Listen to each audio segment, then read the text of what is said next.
ஆண்டவராகிய இயேசு கிறிஸ்து நாமத்திலே உங்களுக்கு கிருபையும் சமாதானமும் உண்டாவதாக. கப்பலுக்கு தேவையான 7 காரியங்கள். முதலாவது அடையாளம். அடையாளம் என்பது ஆத்தும ஆதாயத்தை குறிக்கிறது. உதாரணமாக அப்போஸ்தலர் புஸ்தகம் 28வது அதிகாரம் 11வது வசனத்துக்கு வரும் பொழுது, அலெக்சாண்ட்ரியா என்ற ஒரு கப்பல் மிதுனம் என்னும் ஒரு அடையாளத்தோடு அது புறப்படுகிறதை வாசிக்கும். மிதுனம் என்பதற்கு டயோஸ்குரே என்கிறதான வார்த்தை பயன்படுத்தப்படுகிறது. டயோஸ்குரே என்றால் பாருங்கள், ட்வின்ஸ், இரட்டையர்கள் என்பதாக பொருள்படுகிறோம்.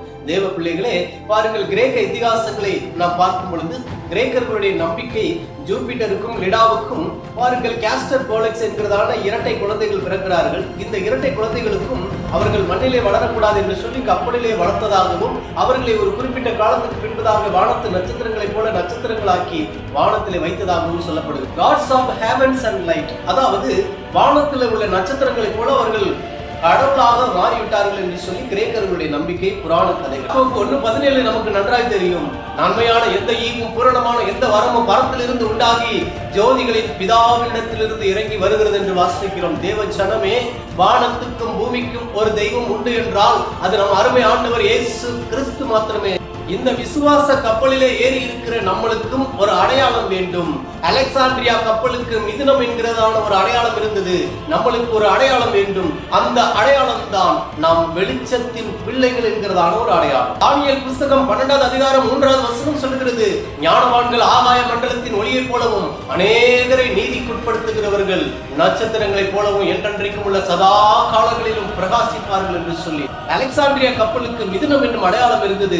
நமக்கும் ஒரு அடையாளம் இருக்கிறது. விசுவாச கப்பலிலே வெளிச்சத்தின் பிள்ளைகள் என்கிறதான ஒரு அடையாளம்.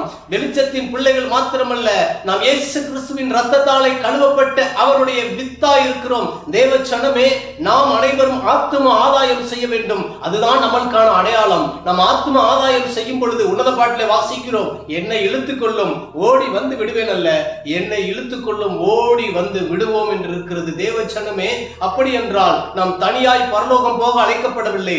திரளான ஆத்துமாக்களை கர்த்தரண்டை நடத்தும்படியாக அழைக்கப்பட்டிருக்கிறோம். பாகாலுக்கு முடங்காத, பாகாலை முத்தம் செய்யாத, பாகாலை வணங்காத 7000 வாலிபர்களை கர்த்தர் இஸ்ரவேல் தேசத்தில் வைத்தது போல நீங்கள் முழங்கால் படியிட்டு ஆத்தும ஆதாயத்துக்காக ஜெபித்து கர்த்தருக்காக ஊழியம் செய்யும் பொழுது நிச்சயமாய் திரளான ஜனங்களை கர்த்தரண்டை நடத்துகிற எலியாவாக கர்த்தர் உங்களை பயன்படுத்துவாராக.